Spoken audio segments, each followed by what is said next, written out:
आज भर्खर लेनोभोको ल्यापटप आयो। यसको हिन्ज चाहिँ टुटेछ। अब यसलाई जोगाड त लाउने, यता जोगाड लगाइसकेछ पहिल्यै। अब यसलाई जोगाड लाएर यसलाई मिलाइदिन पर्यो हैन। ल यसलाई मिलाऊँ है त। ल्यापटपको back panel खोलिसक्यो।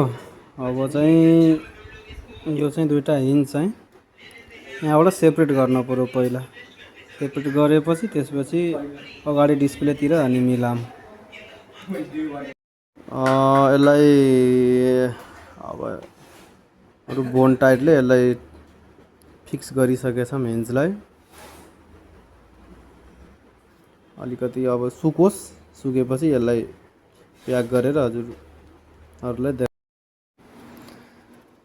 Finally hinge repair गरेर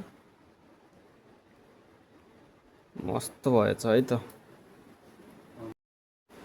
ल यसलाई अब अन गरौँ है त।